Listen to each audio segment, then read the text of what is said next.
আসলে কক্সবাজারটা হলো আমার নারীর সাথে জড়িত। আমি কিছুক্ষণ আগে এখানে আসার আগেও আমি কোথায় গেছি জানেন? সদস্য উকিয়া থেকে আসছি, আসার পথে পুরনো ওই যে সার্কেল অফিস ছিল, ওই যে সদস্য থানার সামনে পুরনো মাঠের মাঠের কোন ওটার ভিতরে ঢুকে দেখি যে আমার আমবাজ গুলো আছে কিনা, দেখি আর ঠিক আছে কোথাও পুরনো যে অফিসার মেসের পিছনে দেখেন একটু মোটা মোটা আমবাজ গুলো আছে, ওই আমবাজ গুলো ওই আমার হাতে লাগানো আছে পিছনের আমবাজ গুলো। এই যে দেখুন আমাদের পুরানো অফিসার্স মেজ, যেটা ওখানে যে পিছনে আমবাজ ওগুলো ছিল না, আমবাজে লাগাইছে যে ছবি সে এখন আমার কাছে আছে, খালি মাঠে ছবি আছে আমার কাছে। হ্যাঁ, যাই হোক কক্সবাজার হলো আমার হৃদয়ের একটা জায়গা।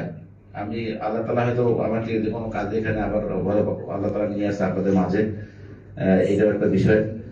কক্সবাজার নিয়ে আপনাদের মনে আছে কিনা আমাদের এই যে মাহবুব যেটা বলছিল ইপ্রিদিনিয়া, মাহবুব নিচে মনে আছে ইপ্রিদিনিয়া আমরা যখন কাজ করছিলাম গত 2007-এ, তখন আমরা একটা সিস্টেম দাঁড় করেছিলাম যে স্কুলের মেয়েরা প্রথমে যদি কেউ যদি ইপ্রিদি করে তাদেরকে, তখন কি করবো আমরা, স্কুলের মেয়ে তার ক্লাস টিচারের কাছে গিয়ে বলবে যে এই ছেলে আমাকে ইপ্রিদি করতেছে। পরে সেই ক্লাস টিচার আবার হেড টিচারের কাছে সেইটা দিবে, সেই কাগজটা দিবে।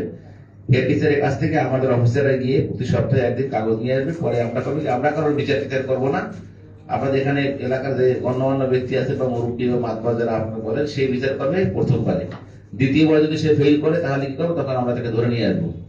এই একটা কাজ করেছিলাম আমাদের। আর একটা ব্যাপার, যেখানে তখন নারী প্রচার নিয়ে আমরা বিভিন্ন বাসায় বসায় গিয়ে ওই যে মেয়েদেরকে যারা যারা কাজ করে বিভিন্ন বাসায় ওদের কিছু কোশ্চেন করতাম, ওদেরকে আমাদের মোবাইল নাম্বার দিয়ে আসতাম। দেওয়ার পরে 1 মাসের মধ্যে আমাদের 70% নারী পাচার কমে গেছিল। আর একটা জিনিস মনে আছে কিনা, আমাদের ট্রাফিকের বিভিন্ন ড্রাইভারদেরকে আমরা ট্রেনিং দিয়েছিলাম, মনে আছে আপনাদের?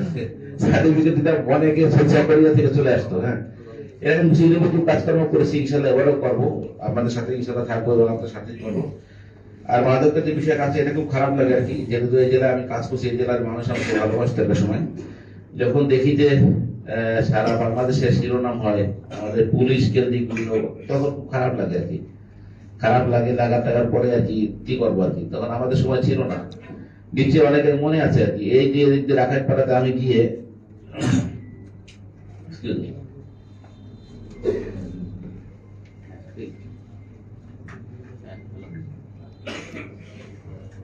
আলহামদুলিল্লাহ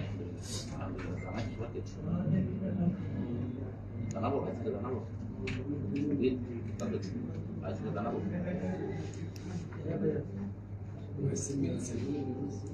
তাই তাই ওই ছেলেটাই ছবি যারা ওইটাই আলহামদুলিল্লাহ আলহামদুলিল্লাহ। তুমি একটু কথা বলো, তুমি একটু কন্টিনিউ করো, আমি 1 মিনিট আমি রাখছি।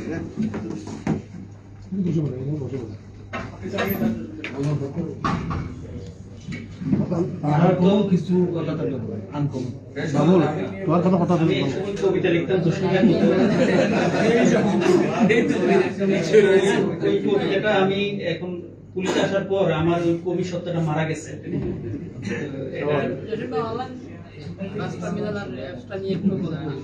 তো আমরা স্যার আসার পরে একটা বড় ধরনের ইভেন্ট সামনে আসছে, যেমন 14 তারিখ মাননীয় প্রধান উপদেষ্টা এবং জাতিসংঘের মহাসচিব তো এবং এই 2 জন বিবিআইপি কক্সবাজার আসছে। আসলে কক্সবাজার তো বিআইপি এলাকা, এই জন্য বিআইপি ঘুরে ফিরে কক্সবাজার আসেন, এটা সৌভাগ্যবান আপনারা। তো এখন এই উপলক্ষে স্যার একটু উখিয়া গেছেন, সকাল থেকে আমরা ওদিকে ছিলাম। এর বাইরে একজন প্রেস সার্কিট হাউস রোডের সকালবেলা একটা অনাকাঙ্ক্ষিত ঘটনা ঘটছে। একজন মার্কিন নাগরিক ওনার ফিজিক্যালি সেক্সুয়ালি অ্যাসল্ট হয়েছে এরকম একটা অভিযোগ আসছে। তো এই অভিযোগটার নিয়ে আমরা একদম পুলিশ হেডকোয়ার্টার থেকে শুরু করে সবাই তুমি আশা করি ধরে নিয়ে আসতো, বাইরে একসাথে আসতে আলহামদুলিল্লাহ ভালো সমর্থন আসতে একসাথে নিয়ে আসতো, আশা করি নিয়ে আসতে বলো, তুমি নিয়ে আসবো। তো এটা নিয়ে মানে খুব আগ্রহ গরিগুলো প্যাটার্ন করা হয়তো স্যার আমি আলহামদুলিল্লাহ। আচ্ছা, আমি অন্য একটা বিষয় একটু বলি, আপনারা মনে হয় জানেন না, জানেন একটু জানেন কাজ শেষ ধরে বলছি না, জানি না বিস্তারিত শুনবেন। আমার আজকে প্রথম ওয়ার্কিং ডে, আলহামদুলিল্লাহ একটা বড় একটা অ্যাচিভমেন্ট আছে, এটা শুনলে আপনার খুব খারাপ লাগবে। ইউএনএ চাকরি করে আর কি, এখানে বড় মহিলা মানে কম বয়সী মেয়ে আর কি, নাম এলিজাবেথ, সকাল 10টার দিকে বের হয়েছে আর কি। কক্সবাজারের ওই প্রেস ক্লাব সামনে দিয়ে রাস্তা তো নিরিবিলি, তো এক ছেলে আমার মোবাইলটা যত হয় নাকি বলুন কথা একটু টাইমটা বলেন কয়টার সময়? সকাল 10টা 10:15 দিতে হবে। তো মানে ওই বিদেশি যে আমাদের অতিথি আর কি, মহিলা অতিথি, ওরা দুজন বেরোয়ছিল, জাম দিয়ে ওনার গায়ে পড়েছে, শরীরে টাচ করছে, ব্রেস্ট ধরছে আর কি, 10 সেকেন্ডের মধ্যে কাটা হয়েছে। তো এইটা নিয়ে আমি এত ওয়ারিড ছিলাম, আমার মুখ দেখে আপনারা বুঝতে পারেন নাই আমি। পরে এটা নিয়ে সকাল থেকে আমি ছিলাম উখিয়াতে, ওই যে ক্যাম্পে গেলাম আমাদের ডক্টর খলিলুর স্যারের সাথে। তো যাওয়ার পরে যখন ওখানে গেলাম, যাওয়ার পরে পরবর্তীতে ওইটা আসামিটা আমরা কিছুক্ষণ আগে আসামি ধরে বলছি আলহামদুলিল্লাহ। আসামি আমি সব দিচ্ছি আমাদেরকে। নামটি বলেন।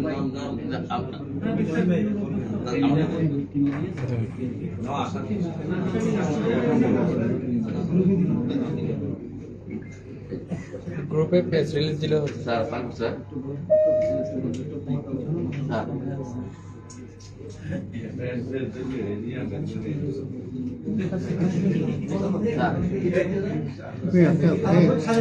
জটিল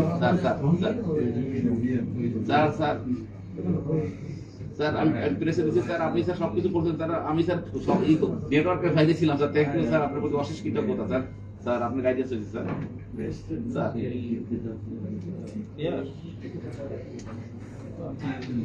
আছেন ওখানে? স্যার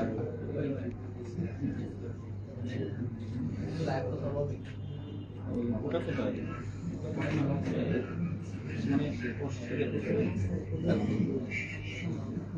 স্যার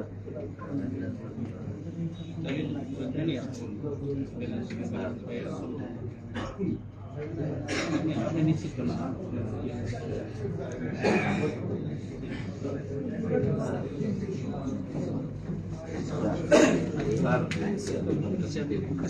শুধু একটা বাক্য বলি স্যার, আমি স্যার অভিভাবক নিয়ে আসতাম আপনাকে পেয়ে, আমি একটু স্যার সমস্ত তারা অসুবিধা হলে আপনার করতে চাই ইনশাআল্লাহ, তারা আপনাদের সিদ্ধি কাজ করতে চাইছেন স্যার। সবই ঠিক মতো বুঝতাম তো, আরেকজন ধরে নিয়ে আসেন। ভিকটিম ভেরিফাইড না? আসো আসো আসো, ভিকটিম ভেরিফাইড না, স্যাররা ইয়া করছে তো ওনাদের সামনে নিয়ে আসতে বসো। দ্রুত আসামিদের এখানে নিয়ে আসো। এই শাকিল, তুমি একটু বসে একটু আসামি সময় কিছু একটু ইয়ে করো, নামটা কি? স্যার আপনার আপনি শেষ করার আগে আপনার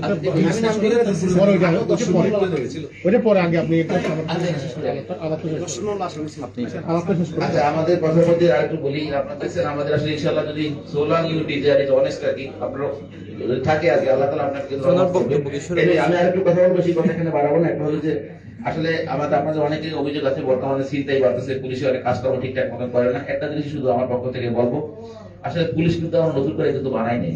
আমার সেই পুলিশই যেটা সন্ত্রাস ছিল সেটা এখানে আসছে, যেটা রাজশাহী ছিল সেটা এখানে আসছে, এখানে তো রাজশাহী গেছে, জিনিস কিন্তু এই একই। আমি কি ঠিক বলছি? এক কথা না? হ্যাঁ এই তো আর তো এখন কেউ হয়তো ট্রেনিং সেন্টারে ছিল তাকে এখানে নিয়ে আসছি, এরকম না যে আমরা নতুন নতুন ফ্রেশ আগের পার্টি পুরো বাদ দিয়া নতুন পার্টি ডিপ্লয় করছি, নট দ্যাট। একই শুধু এখানে একটা এখানে। এই কারণে আমাদের হঠাৎ করে আমরা চেষ্টা করতেছি, আমাদের সবার পরিবর্তন আমরা সহজে করতে পারবো না আর কি, তবে চেষ্টা করবো, ঠিক আছে? আর আপনাদের মধ্যে যেটুকু আমার ব্যাপার আছে আর কি সেটা বলি আর কি। আপনাদের মধ্যে যারা যদি কেউ যদি মনে করেন যে আপনাদের কোনো ভালো মানুষ বা কেউ যদি আপনাদের মধ্যে নির্যাতনের শিকার যারা পুলিশের দ্বারা, আপনারা আমাকে জানাবেন। কিন্তু আমি আপনাদেরকে আনেসে রিকোয়েস্ট করবো, আমি আমাদের বন্ধু, আমি আপনাদের বন্ধু, আমি আপনাদের ভাই, ছোট ভাই বলেন বড় ভাই বলেন, সবকিছু ঠিক আছে, কিন্তু কোন ক্রিমিনালের ব্যাপারে আমার কাছে তদবির করবেন না। আর যদি কোনো ভালো ভালো যদি হয়রানির শিকার হয়, জাস্ট টেল মি, কোনো সমস্যা নেই, দেখবেন যে ইনশাআল্লাহ আমি ওটা দিয়ে সহযোগিতা করবো, ঠিক আছে? আর একটা ব্যাপার আছে, আমার পুলিশের মধ্যে আমি দোষ স্বীকার করে দিচ্ছি, আমার পুলিশের মধ্যে আমরা অধিকাংশ পুলিশের মধ্যে বিভিন্ন শ্রেণীর মানুষ আছে, খারাপ মানুষ আছে, অনেকের সাথে আছে। তো এরকম কিছু কিছু ক্ষেত্রে দেখা যাবে যে অনেক আপনাদের মধ্যে থেকে শোনা যাবে এর এই সমস্যা আছে, এই আছে। পুলিশের মধ্যে কারো সমস্যা থাকে, স্পেসিফিক যদি কোনো জায়গা থাকে আমাকে বলবেন, নাম ধরে যে কনস্টেবল আজাদ মিয়া বা এসআই আজাদ মিয়া এই মামলা এই ঘটনা করছে, স্পেসিফিক ভাবে আমার কাছে আপনার রিপোর্ট করবেন। তারপরে যে আমি যদি কিছু না করি দেন টেল মি, আমার অফিস তো খোলাই আছে, ঠিক আছে? এই আপনাদের জেলা সুনাম যেন আমি ধরে রাখতে পারি, এই ব্যাপারটা আপনারা বলেন। এর আগে আমি আপনাদেরকে বলেছি কক্সবাজার জেলায় আমি অনেক ক্রিয়েটিভ কাজ করে গেছি অল্প দিনের মধ্যে, 2 বছরের মধ্যে। যারা যারা পুরোনো সময় আছে, আমি তরবারের আমার পেজটা আমার ক্লিয়ারলি মনে আছে একেবারে, এই যে আমার কাছে বাংলায় পড়া ভাই আর কি, আমার খুব পরিচিত মুখ আর কি। হ্যাঁ ঠিক আছে। আচ্ছা আচ্ছা, আবার ভাইকে চিনি, সেই সভাপতি সাহেবকে চিনি। একটু মোটা হয়ে গেছে নাকি, আগে এরকম ছিলেন না আর কি, একটু বেশি বেশি খান মনে হয়। ঠিক আছে, এই বড় ভাইকে চিনি, আগের মতনই আছে একেবারে। এই 20 বছরের খবরটা চেঞ্জ হয় নাই। এই যে এখন আছে বয়স, একটু চুল করতে সব ঠিক আছে, সব চিনি আমি, ম্যাক্সিমামে চিনি। আচ্ছা, তাহলে যেটা কথা হলো যে আমরা একসাথে কাজ করব। আপনাদেরকে অনেকে বলে যে আমার যে পুলিশ, এই 800-1000 পুলিশ দিয়ে এত বড় জেলা সব খবর নেওয়া সম্ভব না, কোথায় কি হয়।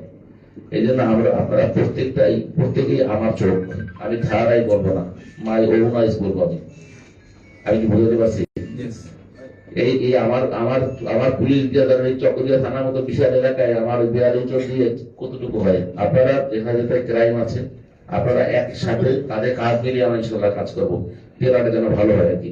আমরা একটু 5 মিনিট একটু গ্যাপ নেবো, আর আপনাদের জন্য সামান্য উত্তরের ব্যবস্থা আছে। আশা করি আসামিদেরকে হাজির করে, এটা একটা বড় নিউজ, অবশ্যই বড় নিউজ। আলহামদুলিল্লাহ। আমি একটু আমাদের একটু থাকবে, আপনি একটু টহলটা বাড়াতে হবে, শহরে কিন্তু টহলটা কম। হ্যাঁ, টহলের জন্য হয়েছে কি, একটু টহলটা বাড়াইলে কিন্তু আসলে মাহবুব একটা ভালো একটা কথা বলছে, টহলের ব্যাপারটা বলি। পুলিশ দেখলে মানুষ অনেক ভয় পায়, বুঝছেন না? আমার কাছে এই যে ভালো লাগছে, মনে করেন যে আমি কথা বলছি, উনি মাস্টারের মতো আমার কাছে আমাদের সম্পর্কটা এরকম হবে। ঠিক আছে, আমরা কথা বলবো একেবারে, মানে নো ফ্রন্টিয়ার, নো ওয়াল, এইভাবে কথা বলবো। মূল ব্যাপারটা হচ্ছে যে টহলের ব্যাপারটা কি, পুলিশ এখন মানে কামিং এন্ড গোয়িং এর মধ্যে আছে। এই ডেইলি দেখি 40 জন বদলি অর্ডার আসছে, 40 জন যাচ্ছে। গতকাল আমি একটু অর্ডার পেলাম মাহবুব, যে দেখলাম যে আমাদের এখানে এখন প্রায় 400 মতো পুলিশের শর্ট আছে। আমি জয়েনটা করেছি, আমি 14 তারিখের পর থেকে আমি গো টু দ্য হেডকোয়ার্টার্স, পুলিশের কোয়ার্টার্স যাবো। আমি যাওয়ার পরে আমার কতজন ফোর্স আছে আমি আইজিপি স্যারের কাছে বলবো। আমি মানে আগে অনেক দেখতেন আইজিপি স্যারের সাথে কথা বলতে স্পিডে ভয় পাই কি, আমি কিন্তু সকালে এবং সাতবার আইজিপির সাথে কথা হয়েছে আমার। আমি আলহামদুলিল্লাহ, আমি ওরকম আমি স্ট্রেট ফরওয়ার্ড কথা বলি। এটা আমার জন্য ভালো। হ্যাঁ, অনেক আছেন না যে ভয় পায়, কুতু কুতু করে, স্টাফ অফিসার ফোন দেয় যে আসলে স্যার ঘুমাইতেছে না, বসে আছে। আমি সলভ করি না, কারণ আমি খুব খুব ফ্রি অ্যান্ড ফ্র্যাঙ্ক আর কি। এই আপনার সামনে যে গিয়ে কথা বলেন, ঠিক আছে, তারা একটা বলতেছি ইনশাল্লাহ আমি কাজ করতে পারবো, ইনশাল্লাহ আমি কাজ করতে পারবো। আর আপনারা আমাদের সাথে সবাই ভালো মানুষ।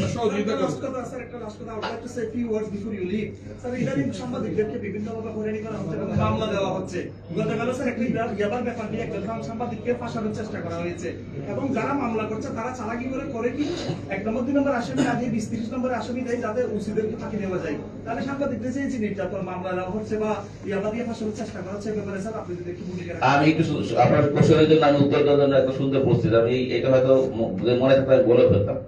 কালকে এফআইআর এর মধ্যে যদি কারোর নাম লেখা হয়, ইট ডাজ নট মিন সে আসামি। আমার মনে করেন আমার ফেসবুক বানায়, কিন্তু আমার নাম জানে না। ওই 36 জন আসামির মধ্যে যদি লিখে দেয় যে 29 নম্বরে মোহাম্মদ সাইফুদ্দিন সাহেব পিতা মোহাম্মদ জালালউদ্দিন হাওলাদার, মামলা কিন্তু রেকর্ড হয়ে যাবে। আপনারা কি একমত আমার সাথে? ইট ডাজ নট মিন যে আমি আসামি। তা আপনার যে লোককে, নির্দোষ লোককে যদি ওই 35 নম্বরে যদি করা হয় আর কি, if he is innocent, I tell you, I assure you again and again, you will be saved, inshallah. প্রথমে বলছেন, হ্যাঁ, ওই যে বলছি, if he is innocent, he is not involved with the case, তাহলে কি হবে যে তার সাথে এটার সাথে কোনো হবে না। কোশ্চেনটা কিন্তু সেখানে আমাকে দেখতে হবে যে ইনোসেন্ট লোকটা এফআইআর নাম দিয়েছে তাকে কিন্তু তাকে আমার পুলিশ গিয়া কারো কাছ থেকে বায়াস হয়ে গিয়ে তাকে অ্যারেস্ট করে নিয়ে আসে। আমি এই ব্রিফিং আমার পুলিশকে দিব যে এফআইআর কারো নাম থাকার অর্থ এইটা নয় যে সে আসামি। আইজিপিও আবার আপনারা আবার 2 দিন পরে আবার বলবেন কি যে এফআইআর নাম আছে, আসামিকে পুলিশ ধরে না, এই রিপোর্ট আবার করে দেবেন। সেটাও কিন্তু হয়, কিন্তু মূল থিমটার মধ্যে আমরা দূরে সরে যাবো না। এফআইআর নাম থাকার অর্থ যে সে আসামি নয়। আমি আপনাকে বুঝেছি, একটা বললাম না যে আমার নামটা যদি পেকুয়া থানা আজকে বলে 35 আসামি দেয়, হবে না? মামলা হবে না? তারা তো জানে না আমার বাপের নাম, নাম জানে, পুরো নাম জানে না, পেকুয়া থানা যে ডিউটি জানে না, তার মাঝে কি। তখন আবার আপনারা লিখবেন যে ওই 35 নম্বর আসামি, আপনার আসামি কত নম্বর বলেছিলেন যেন? 35। ও ধরেন 32 নম্বর আসামি। তখন আবার যদি তাকে আমি যদি না ধরি, তখন এই বলরাম বা এই যে বড় ভাই উঠে বলবে, বাহাদুর বলবে যে পুলিশের সামনে দিয়ে আসামি ঘুরে বেড়ায়। আপনাকে কিন্তু মনে রাখতে হবে, কন্ডিশন কিন্তু আপনারাই দিচ্ছেন যে এফআইআর নাম থাকার অর্থই আসামি নাই, কিন্তু সে যদি গিলটি হয়, অপরাধের সাথে জড়িত হয়, তাহলে কিন্তু আমরা তাকে ছাড়বো না। বুঝেছে? আচ্ছা, এনি মোর কোশ্চেনস? আপনি যেভাবে 2007 সালে কক্সবাজারে আপনি দেখেছেন, আমরা দেখেছিলাম, আমরা ভিডিও করেছিলাম, এই সময় মাদক পরীক্ষা অভিযান চালিয়ে আপনি সাথে সাথে সেগুলো ধ্বংস করেছিলেন। কিন্তু এখন বর্তমান যে পুলিশরা মাদক পরীক্ষা অভিযান চালায় না যায়, আমরা বর্তমান পুলিশ তারা কিন্তু গিয়ে টহল দিয়ে চলে আসে। আমরা কিছু পাইনি, কিন্তু আমার একটা আপনার কাছে অনুরোধ থাকবে যাতে আবার আরো একটা কাজ ছিল, এই তো ও তো আগে মাঝে মধ্যে ভাই ওর নামটা বারবার বলি না, আপনারা মাইন্ড করেন না। ও হলে কি এই আমার সাথে গত 17 বছর মাঝে মাঝে ফোন করতো, এই সময় মেসেজ পাঠাইতে, এই জন্য ওর নামটা বেশি মনে আছে। আমি একটু বলি আপনাদের, আমি আরো এক টাকা পড়ছি আপনাদের এখানে, আপনারা জানেন আর এক টাকা পড়ছিল মনে আছে, যে এই বাড়িতে মাদক পেতাম পিঠে আর টিভি টিভি সব ভাইকে দিয়ে দিয়ে আসতাম, আর্থিক ক্ষয়ক্ষতি করতাম, মনে আছে আপনাদের? হ্যাঁ আগামী চলে। আচ্ছা তাহলে আমরা একটা কাজ করি, আচ্ছা এইটা যদি শেষ করে ওইটাতে যাওয়া যায় ভালো ভালো হবে। আমি আজকের ঘটনাটা আমি শেষ করে দিই প্লিজ। আপনাদের এখানে একটা ভালো একটা ঘটনা হবে, আমি আজকে আপনাদের ঘটনাটা বলি, ঠিক আছে? আচ্ছা আগে ওই